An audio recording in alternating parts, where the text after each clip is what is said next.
And what's going on, guys? And welcome to the Benches Cleared podcast, where we cover the best rivalry in all of sports. And this is my lovely co-host, the Debbie Downer of sports. He represents the Los Angeles Dodgers, the wonderful, terrible Tyler Coe. Yes, and we have my co-host, Jesse Gutierrez, representing the San Francisco Giants. Little known fact about Jesse, he is wrong about everything. He still thinks we're going to have baseball. Wrong.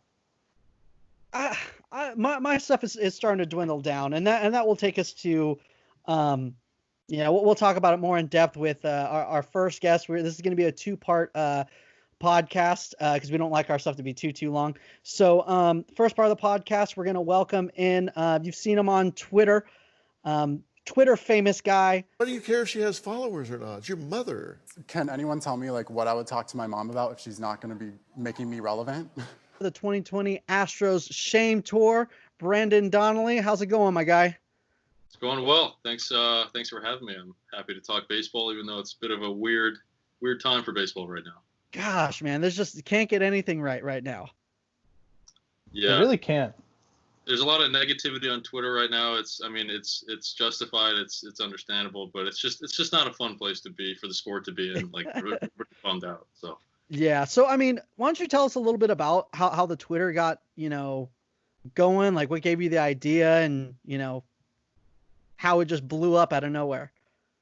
Yeah. So, okay, this was going back to February, I want to say mid-February. And it was just right in the heart of that time where it feels like baseball's, it's far away. Even though spring training's about to start, it just feels like you're in the middle of winter. I mean, California might be different for you guys because it's pretty warm there, but in the Midwest, it's just like January, February is brutal. So I was reading baseball, and I was like, all the baseball stories that were out there were all the Astros stuff, them not getting punished. And there was just, I don't know, there's nothing to go on. And I was worried the story would fade away. It's an election year. There's a lot of politics. There's obviously Kobe Bryant passed away. That was horrible and a big story. And it just felt like, are these guys going to get away with it? Or are they, MLB let them get away with it, but then with the fans, or what's going to happen here? So I started the account just to, kind of throw my 2 cents in and kind of collect what other people were saying, maybe make a hub for all the anti-Astros content. Because it was a little hard to follow. If you'd go on Twitter, maybe somebody would have a viral tweet about, like, they take it that scene in Mean Girls where everybody's fighting in the school, and they'd, like, put little words on the screen that, this, like, yeah. was Manfred, and these guys are, Correa. And that whoever. Was genius. The Noah Syndergaard thing at the end was hilarious. Yeah, and they're dropping the report like down the stairwell. So there was stuff like that, but it wasn't like in one place. So I was hoping to kind of scour the Twitter and put it in one place.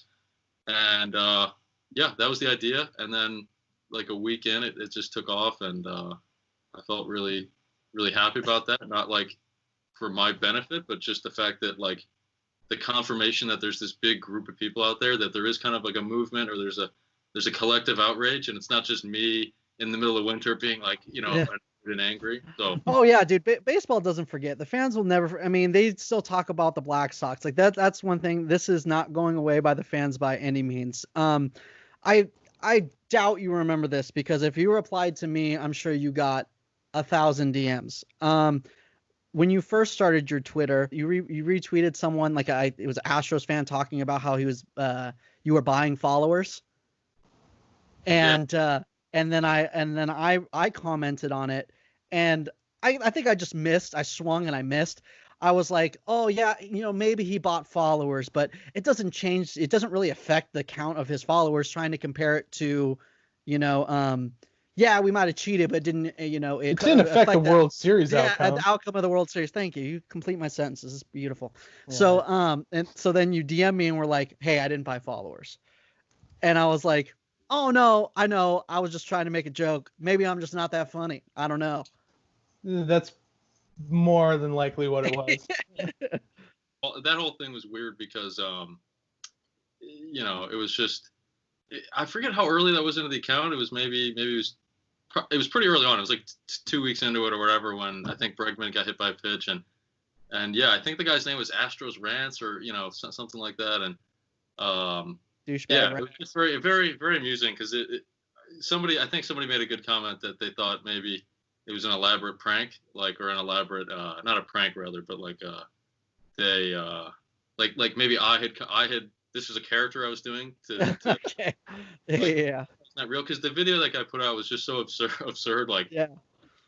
because his whole point was like, how can you be mad at the Astros for cheating when you're cheating on your Twitter? And I'm like, That's dude, right. I completely forgot I about don't even know how to cheat. I don't even know what that means. I'm Yeah. just I mean, like, first of all, who the hell cares? right. That's not what we're talking about. Is the Astros cheating? And if you're putting out funny shit, who cares? You know, why would it matter anyways? He's probably Yeah. just jealous that he doesn't have that many followers. Yeah, it was a little Wow. weird, and I try not to give them too much attention, but it is weird because, if like there's an Astros fan, even though he's kind of on the opposite side of me and you guys and all normal baseball fans, Everyone. if they have a legitimate criticism, or if they have a legitimate, they feel like they want to defend the team. If there's some argument they have, I'm open to anything. I wouldn't just like attack them, but coincidentally or not, like everyone who reaches out, they're all just, they're not really coming with that kind of thing. They're just coming. Yeah. Well, I mean, what leg do they have to stand on at this point? I feel like Just got to the double only- down and be like, Yeah, the only thing that I would respect is an Astros fan saying, I know they cheated, and they did, but I'm still going to be a fan. I would respect that more than, saying it didn't affect the outcome of the World Series, or everyone was doing it, and now with the whole Yankee thing coming out, they're getting a little bit more, they have more of a leg to stand on, I suppose, but it's still, what we know is that they cheated. They weren't punished fairly, in my opinion, and that's just kind of what it is.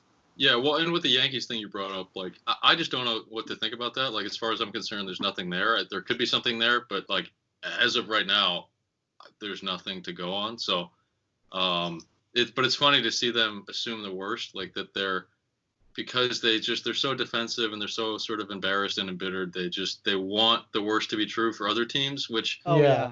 I don't know. It's just like a really wrong mentality to have, and it is what it is. But it's I saw some Astros fan on Twitter saying, for all of 2017 and 18, they had the Yes Network center field camera like playing into the clubhouse during the game, and I'm like, I think this is all just a stretch.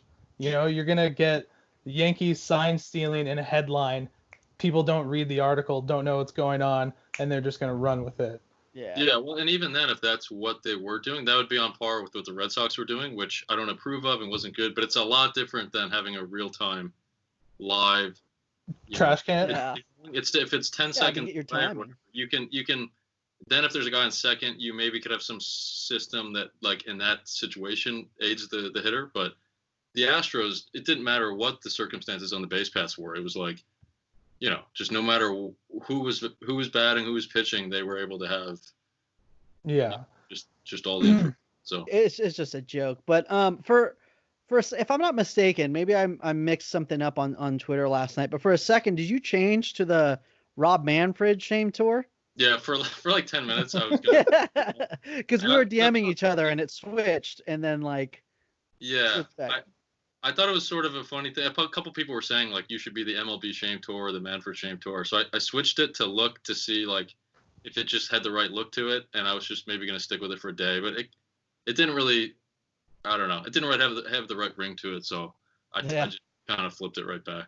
Almost like if the season gets canceled, you could do that and then just switch it right back when the 2021 season goes, so we can just see Bregman get plopped and falls on his ass. I can't wait, but I personally don't think it's going to happen, and I'm curious to see. We've been covering it every week, whether or not we think the season's coming back, and I've pretty much maintained since March that I didn't think a season was going to happen. He's been a downer, crying about that it's not going to happen, and I've been over jolly. It's going to happen. It's just a matter of time. So on the Giants spectrum, because I mean I guess that's pretty time's running out. My guy. We're here. Exactly. Yeah. I'm like leaning towards the middle a little bit more now. But where would you stand as far as me, Jesse? It's going to happen. Excited. Tyler crying all the time. Down. Realist. Doesn't matter what's going on. He's got to be crying about something. Like where are you falling there? It's hard to say. As of right now, I would say I'm pretty pessimistic, and I'm not that upset about that. But if I just had to say, like, is baseball going to happen or not, I would say I don't know. I don't really think so. but it's such a roller coaster because you have a couple days ago, obviously Manfred said the 100% they're coming back thing, and then even Garrett Cole is driving to Yankee Stadium with the Jay-Z New York song playing, and he's in the bullpen having a session, and maybe that's just his routine. Like, but for him to put that out there made it seem like, wow, okay, baseball's coming back. Now Manfred says he's not confident, so I don't know. It just seems like, as you said, the more time that passes, the more unlikely it gets. And just from what we're hearing, it seems pretty bleak. I guess the only positive note of that is, like, part of the reason I'm not so upset is because I'm not that excited for baseball to come back. And I love baseball as much as anyone, but it's in the current circumstances, it's just, I would take it and I would really enjoy it, but it's just like a little weird, a little different if there's only 60 games. If it was May and it came back and, you get like 100, 120 games, and it like maybe by the end of the year there's fans. 60's base case scenario. But because I was talking to somebody yesterday, and I was saying, like, it really changes the way you'd manage, and it really changes which teams would be favored. Because putting aside the fact that some teams just get hot and cold, like over 50 game stretch, that like over 162 would be different. Like a team like the Rays that has a really good bullpen, and they don't have like that deep of a staff, but they just have a lot of good arms. Over the course of like 50 or 60 games, you could just throw those guys out there, not worry about innings, and you could really make a run. Or in a normal season, maybe they're a good team, but they wouldn't be like the best. So I don't know. Maybe that would make it more exciting for some people, but then again, like, it just changes things a little bit. And again, I would take it, but it just would be a lot different than like a normal year. At this point, I'm starving. I'll take anything I can get. The pancake that's fell on the floor with the hair and whatever on it, I'm eating it. But I mean, you bring up a good point, because that's something we talked about a week or two ago. Imagine if the Mariners made the playoffs, or like the Royals made the playoffs. Teams that have no business making the playoffs, that would be 40 games under 500 come season end. Suddenly there's always they're teams playing like that in the every playoffs. year. Even a regular season, there's a team or two like that. Yeah, but that's over the stretch of 162 games. I understand. There's always going to be that question. You're right. But what I'm saying is you can't just, like, if one team gets, like, for instance, we'll just take it on us. If the Giants make the playoffs, they're not expected. It's probably not going to happen. But, like, everyone says that about, like, at least one team in the playoffs at the beginning of the year. So, but that's it fun. Could be. It's fun seeing that dark horse team kind of come out of nowhere. But when the season is a third of what it typically is, it just question the legitimacy of it. Yeah, it just okay. I get it. Well, the other thing too is that, like, if a team, like, let's say the Dodgers won, I would hate so much for their fans. You guys have been through a bunch of, I saw some tweet today that was like, I think it was like 2013 through 2020, the Dodgers, and it was like, you had COVID. Last year you had, I think they said Dave Roberts. Then it was like 2017, 18. It was like cheated out of a title. Then it's like every year they had a thing that, like, got in the way. So I would hate, like, if the Dodgers won. I don't know if I personally would put an asterisk next to it, like, but just the fact is, a lot of people would just look at the season a little differently. They might say they're the champions, but it just would be a little different. And I would hate that if the Dodgers finally get over the hump. Like, if they get over the hump, like, I want them to be, it would to be able to celebrate it like everyone else would, and that's a great point. It would give me a little bit of ammunition, though. So Giants would be. But so I'm 29 years old. So I haven't been alive since the Dodgers have won a World Series. So 2017 was the closest thing I've ever seen, and in the most devastating baseball season ever. But not seeing them win a World Series, it still would be cool if they won in a shortened season. But you're right. I feel like it just wouldn't be the same. It just wouldn't have that same magic feel as what I would imagine winning a normal World Series would feel like. Yeah, and no one would want, like, for the people that would put, like, an asterisk next to it, it wouldn't be that they're being, like, snarky and putting down the fans, but it's just like a natural thing that people would just look at it a little differently. And maybe the best outcome would be, if there is baseball, maybe the best thing would be if some dark horse team won it. Like, if just a random, like the Marlins come out of nowhere. The Marlins people would look at it funny, but it's like, I don't know, like, just put that in, like, a weird little corner of baseball history for that year. Yeah. At the same time, the Nationals nobody picked the Nationals to win the World Series last year. I mean, they're a good team. They have one of the best starting rotations, but at the same time, when you look at their roster as a whole, no one thought they were going to beat the Dodgers. No one thought they were going to beat the Astros. No one thought, the Yankees weren't going to be in the World Series. So, I mean, that's just baseball. I mean, like that happens a lot. Well, there are two people at least in the world who did predict the Nationals, and that was my cousin Teddy and my cousin-in-law Sean. In like, I want to say June, they put like $800. Get them up right now. Let's verify it. Yeah, Yeah, I pull have. 'em up. I was gonna write something up about this, and post it, but, it was pretty early in the year. It wasn't May when they were really in maybe even last place, but it was probably June when they were about 500, and they put they put $700 or $800 on it, and then like so over the year, like the Nationals were kind of making a run. They were getting back. They got to 500, then they got like a little bit above 500, but it was they're moving up, and then every month like they were texting and saying like, I don't know, this could happen, and they were playing the Dodgers, and I think they were down 2-1 series, and they came back, and then I think they swept the Cardinals, but then the Astros series they're down. It was the most improbable thing, and then they somehow pulled it off, and then my cousins just like kind of they bet each other, or they like put money out in Vegas. No, they bet. I don't know like who they bet through, but they did like a proper bet like in shit. June. So they must have made some money. They got odds. Yeah, they must have got plus 1,600. It was kind of like a running joke all summer and fall last year because they're just like they didn't really think it was going to happen, but they'd win 3 games in a row and they'd kind of get all excited, and then it happened. I was just gonna say that's the best paying joke that has happened to anyone in like the past few years. Good for them. Yeah, I'm jealous. So this year, I mean, like I'm not a betting man, as they say, but if there is baseball, like as we're talking about, it would just the people who bet on that stuff, it would be crazy. Like how can you predict? Yeah, 50 games, just all of that stuff would go. I think about it after the fact. I think all the time when I'm at work, your mind's nothing. I always think, man, what if I just put like $50,000 on the Nationals in the World Series? Man, I'd have so much money. I don't know where I would get $50,000, but if I could. Well, yeah, at the time I had a house fund, so. Oh, well, yeah. Then you'd be sleeping on the street, and if I lost, I'd be sleeping on the street. But now I would have been building a mansion, Tyler. That's what I'd be building. Yeah. Like dolphins in my pool and shit. Well, you didn't because you're an idiot. So. You're an idiot. Since some of us here are pretty intelligent and we don't think the season's going to happen, I'm curious. Did you watch the new 30 for 30, the Sammy Sosa Mark McGwire home run race 30 for 30? Did you guys catch that? I saw it was going on, but yeah, I didn't get a chance to see it. So what was interesting to me, because that was going on, when I was 7 years old, what I didn't really realize was the MLB was hurting so bad after the 94 season that even in those 3 seasons after, they still hadn't recouped much of the fan base. And that home run race really made Major League Baseball relevant again. What do you think? Because if the season doesn't happen, I mean, MLB has already been losing fans like crazy the last few years. Anyhow, what do you think it's going to take for the MLB to get those fans back? Because we're obviously not going to have a home run race like we did post-steroid era.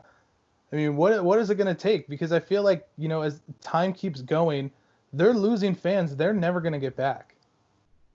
Yeah, it's a good question. I mean, the thing I would hope for the most would be the Astros, the heckling fest would be, I don't know how many new fans they would bring in, but I mean, if you had a whole, like, this phenomenon of people just buying tickets just to go to games and let them hear it, I don't know if the passion will be there in 2021. Maybe it's just too far removed, but if it is, I think, like, people seeing that go on for a week or two that didn't get tickets, but then see it on TV or on Twitter or just wherever. I mean, it's you can't compare it to the home run. What do they even call it? The home run in '98. The home run race. Yeah, the race. Yeah. Like it's not as powerful as that to see 70 home runs, like steroids or not. It's just that's so like spectacular. But I don't know. I think it would bring some people to the ballparks just to see that spectacle of an entire team getting booed, like kind of which hasn't happened before. Like Barry Bonds maybe got booed and different A-Rod and different players, but a whole team hadn't happened. Other than that, it's like because I again like that's kind of limited. That's not everyone would be kind of keyed in on that. I don't know. I mean, maybe just if there's like a really great team with a great superstar player again that maybe that's the Yankees. Maybe that's, it's tough because most people, I think, like people that watch baseball maybe 15, 20 years ago could name 20 players. They could name Sammy Sosa and they could name Jeter and just whoever else, and like Roger Clemens. Now, I mean, like most people on the street could tell you a few, maybe Mike Trout and I don't know, Aaron Judge. Like there might be 4 or 5 they could say. So I think that's a big part of it. And I don't know how, like in the next year or two, that would change. Like how some just brand new superstar would rise up. But maybe in the next 5 years, there could just be more, household name type people that kind of that command attention. That like every time this guy's pitching, like we have to get tickets. We have to see so and so go pitch his games. Yeah. Who would have thought though that? Like 2 years ago, if someone would have told us, yeah, the Yankees are not going to be the most hated team in baseball, it's actually going to be the Astros. Like who would have believed that? Yeah, probably no one. I mean, unless there was a little bit of hatred or just kind of derision based on like Bregman with the bat, not even the bat flip, but where he kind of walked all the way to first base. Walked his bat. But by that time, everyone kind of, I mean, the report didn't come out, but everyone was like, hey, they were like sealing something. Like the John Boy video came out before that, so like it was already kind of coming out. His came out after the season. His came out. Or did it? Yeah. Oh, I'm not good with it. It wasn't that long after. But even who was the guy Gurriel who was doing this sort of eye thing with? During the 17 World Series on that team that. I didn't really have high regard for them. Obviously, like the regard dropped, like it plummeted off a cliff just when the new stuff came out. But like in terms of the Yankees, I mean, yeah, you wouldn't have thought Astros would take the top seat over the Yankees just ever. I wanted to talk to you about our conversation yesterday about this idea of who's to blame for why the season's not going on right now, and as far as me. I think it's 100% on owners. I don't think the players really have. I mean, if they have any type of blame, it would be maybe 0.05% blame towards them for some reason. I don't know. But you were saying you felt like it was a little bit on both, correct? Yeah, I guess like where I'm coming from is I have no like dog in the fight. I don't care for the owners, or if I care for anyone, it's the players. Just because like I don't know, I'm a baseball fan and they're the people who play. But like, I guess what rubbed me the wrong way about the players is that it seems like in all their statements they make, they're being a little disingenuous when they say like, tell us. Even today, a lot of them are tweeting the phrase, "Tell us when and where. Like we're ready to play. Just tell us where to go." Yeah. But it comes off a little disingenuous because they're not really ready to play. They're ready to play for the right amount of money. And I'm not even saying if they're right or wrong to ask for that money, but when you kind of imply to the public that everything's ready to go, everything's good, you'll play like. They just need the green light. There is more to the story than that. They're not just, about to lace up their cleats. It's if you give them a big pile of cash, they'll lace up their cleats. So, and then the other thing is like a lot of their statements just they lead with the money thing. Like I would feel more approving of them, or I'd be more on their side if they kind of came out and said, we want to give like. This country something great to root for. We want to like brighten people's days, give people a smile. People have been stuck in their houses. People have been suffering. People like it's been rough for a lot of people. We want to come out and just bring joy to people, in their living rooms or at the, they can't go to the ballpark. And if part of that includes, the need for a fair contract and the need to get the money right, like I understand all that, but I just didn't like when like a Blake Snell or I forget who some of the other guys were. I don't know if it was Bauer or some of the players I've seen on Twitter, it's kind of like they lead. Their primary thing is, I need to get my money. Give me my money first. And it comes off a little self-centered, a little greedy. I'm not saying the owners aren't also greedy or that they're not more to blame, but I feel like if I were the players, this is what I would say. Like if I were the players, I would probably agree to take a pay cut.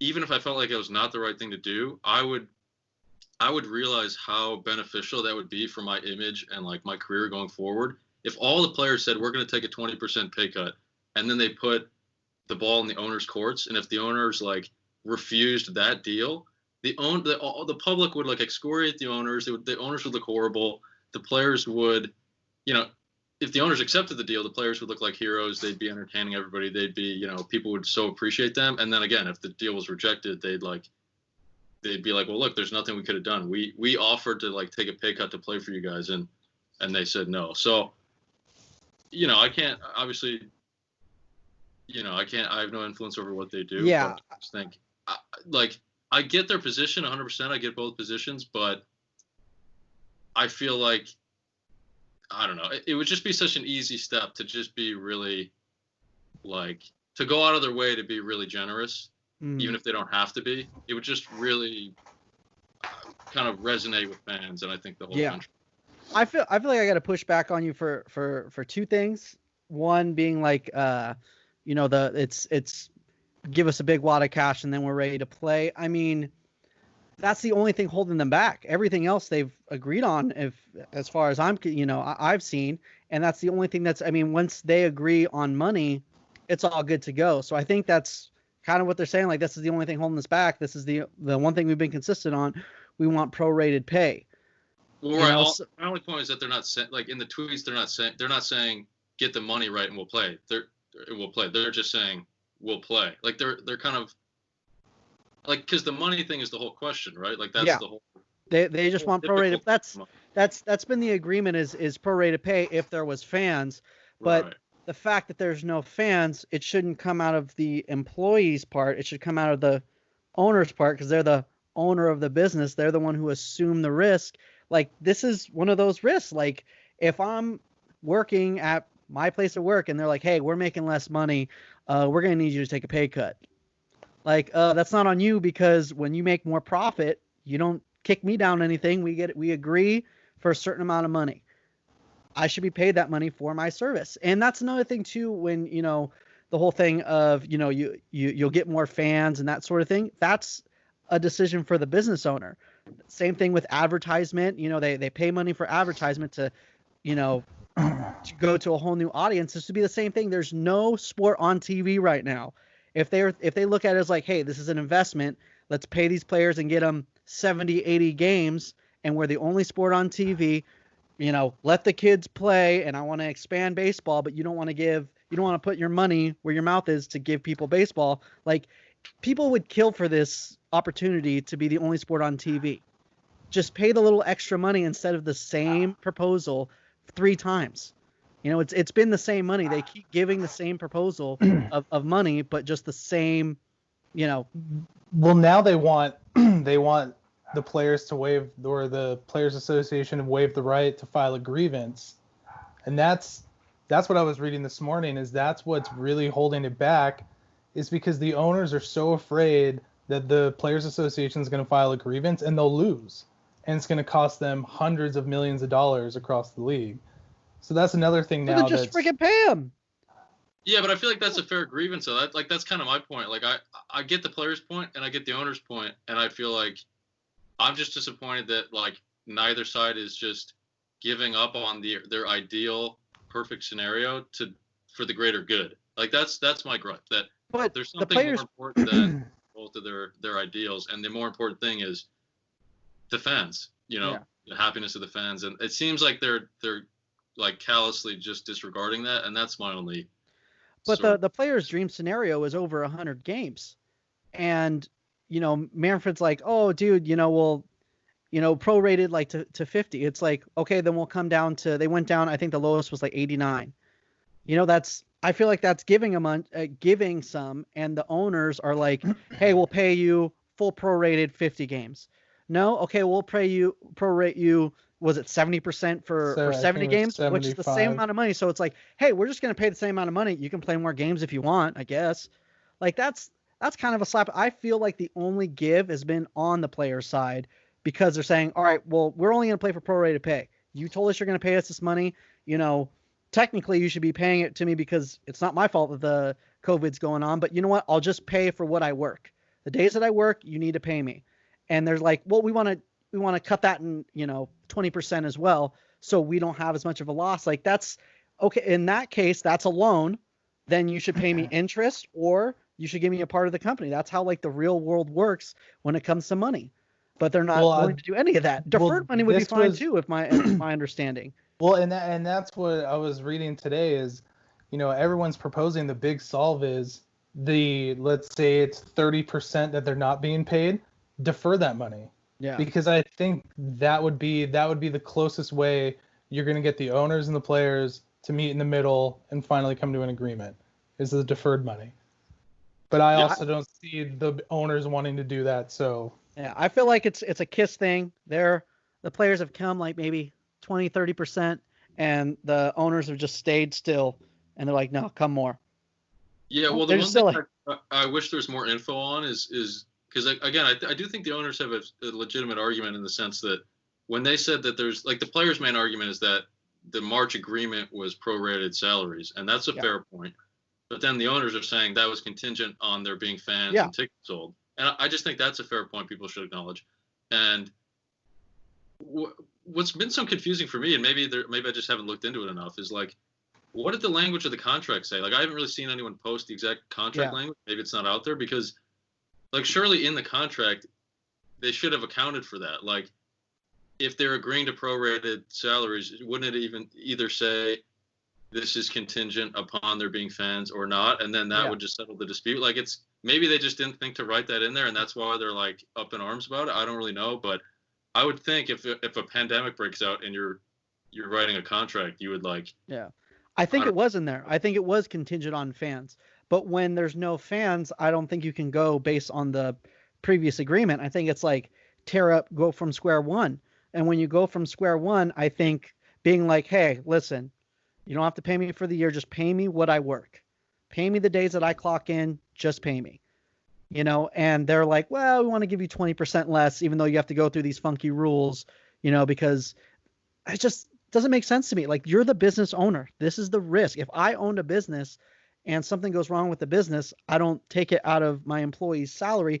I understand that those employees make a lot of money when they're there, some millions, some 500,000, but baseball owners make billions a year, and payroll costs have been going down for, I forgot what exactly the number was, but they've been paying players less.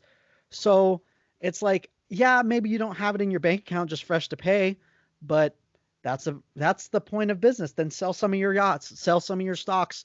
That's what those are for when your business goes bad. Take out a loan, or you know what? Why don't you take the loan from me, pay me 50% now and pay me 50% later with 5% interest rate, because that's the way the world works.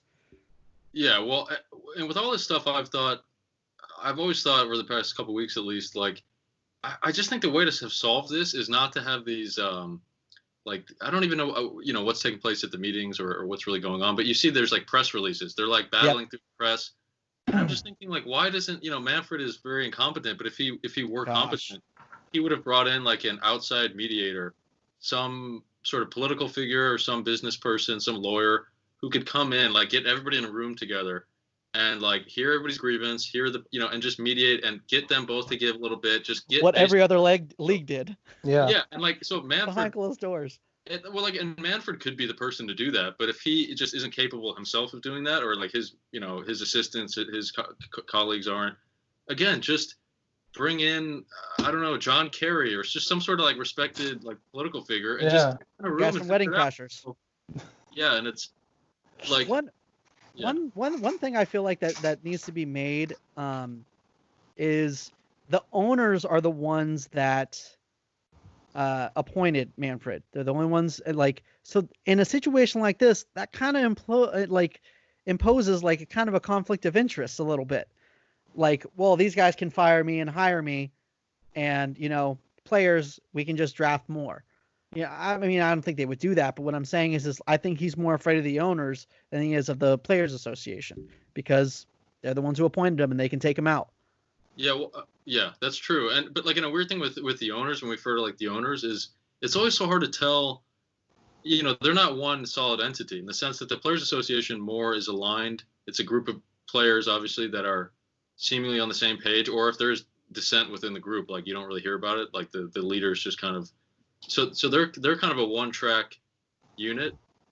They have their goals, but the owners, like, for all we know, maybe half the owners would like to play. Maybe there's two major owners, like maybe the Yankees and the Dodgers, let's just say, like maybe the two wealthiest teams, or maybe. And we're taking that as fact. They're the ones who are fucking this up. It's like maybe there's two big name owners who are just, like, sabotaging the entire thing. Right. like, because they're like, there's no I reason saw some tweet that they were saying that there were six owners. 6 to 8. Yeah, 6 to 8 owners that don't want the season, that are like, no, like, let's fucking cancel it. So, and maybe they don't the want Marlins, right? the Rays. Yeah, so it's tough to even like, derive any kind of like informed opinion when it's all this kind of behind closed doors stuff, and the players at least are on Twitter and they're kind of putting their thoughts out there, but we don't hear from the owners that much. We don't really know. Yeah, that's why they can't be blamed either. But I think one thing needs to be mentioned too, there's such a little gap between 50 games and 75 games as far as pay, as the scope of things. Obviously it's a big thing for like us three. But Manfred, they just got $1 billion deal, TV deal. Why doesn't Manfred go, okay, you know what? Let's do 75 games. I'm going to, the MLB is going to cover the other 20% of those extra of those games, because this is going terrible in the media. We're going to lose way more money in the long run. We just need baseball now. And if we start playing baseball while no one's on, maybe people will forget about it. But if MLB just covers that 20%. I've never heard that. That's a good point. But does MLB have the money to cover that? I guess they just got it. They just had $1 billion deal. I mean, I'm sure it's not. It's not. Or was that the Braves? Which no, deal it was MLB, right? Oh. No, it's Turner. Turner is now going to be airing the championship series, right? Yeah, that's it's what something the to do whole with the deal playoffs. was? So it's going to MLB. So if Manfred's like, okay, well, someone takes, people do it from themselves all the time where they have like a savings or they have something. I'm going to take from that money and then I'm going to pay it back. Take some of that money from somewhere, put it up front, and then part of that $1 billion deal, funnel it back into where it's missing. Well, yeah, most people have like a rainy day fund, and this whole year is a rainy day, and it is weird. It is weird that like whether the owners or just MLB overall, like when one really bad thing happens, this tragic kind of cancellation of like kind of normal life happens. Life in general, like it is a little odd. It's one thing if a mom and pop restaurant doesn't have like $1 million in the bank to keep things going, but MLB and the owners, you'd think, would have like a calamity fund where calamity occurs and they can keep the ship afloat. But maybe they do, maybe they don't, maybe they're just not being forthcoming with their accounting and all that.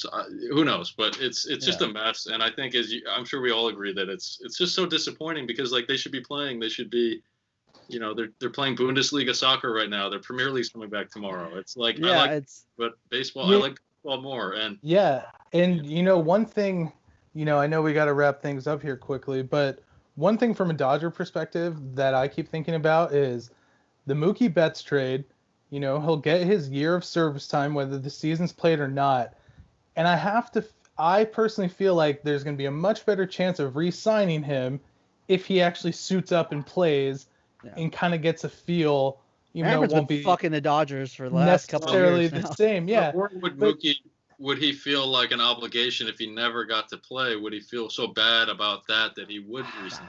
He's not, and he shouldn't. But I don't think he would. I don't know the guy personally, obviously, but I don't think he would, and he shouldn't. I mean, I think because of his superstar status, he's gonna go wherever the money is, and I mean the Dodgers have the money to make him presumably the highest paid player in baseball, depending on the length of the contract. Certainly the AAV will probably be the highest ever, but I mean there were rumors right when the trade happened that he was gonna sign in Boston next year, which I don't think that's going to happen. But I mean, there are teams that have money to burn. So I would like to think the Dodgers could throw as much money at him as possible. But if we get fleeced in that trade, I mean, it's one thing to just, we lost Alex Verdugo and those prospects, but there was just so much excitement around seeing Mookie Betts in a Dodger uniform, having two bona fide superstars, and then, two superstars in our starting rotation as well. I mean, it was just going to be so great. And now we might be deprived of that because the owners and the Players Association can't agree on something. Yeah. So from a Dodger perspective, I mean, that's like the worst case scenario. No season, never going to see Mookie Betts, and it was all for naught. And I just had to throw it out there. Yeah, I had to cry about my pain. But, yeah, So I feel for you. Yeah, I sympathize totally. I kind of sympathize, but at the same time, like, fuck you too, you know? Like, ha. Oh, You know? we won 3 World Series in the past decade. Oh, life's so hard for you. Fuck you. First of all, life isn't hard for me. It's nothing but a dream. So. Yeah, well, the sentiment remains. Go fuck yourself. Well, all right. Mookie's going to sign with Boston, and it's going to be a great day. Well, thank you so much, Brendan, for coming on, man, and giving us your time. Is there anything you want to plug or anything on the way out, or?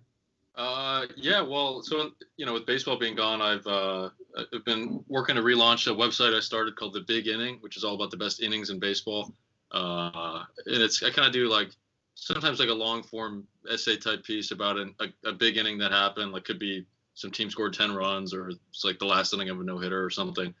And I started in 2016. Then it was kind of inactive because I wrote a book and it just got busy. So I'm relaunching that because I felt like there's no baseball to watch. People are starved for just, something to watch, something to read. And I started a YouTube channel for that. I'm going through every box score, like literally every box score of 2019 to find the best innings. So hopefully that gives people something good to watch. And it's just going to go month by month, and then I'll do like 2019 playoffs, top 10 innings.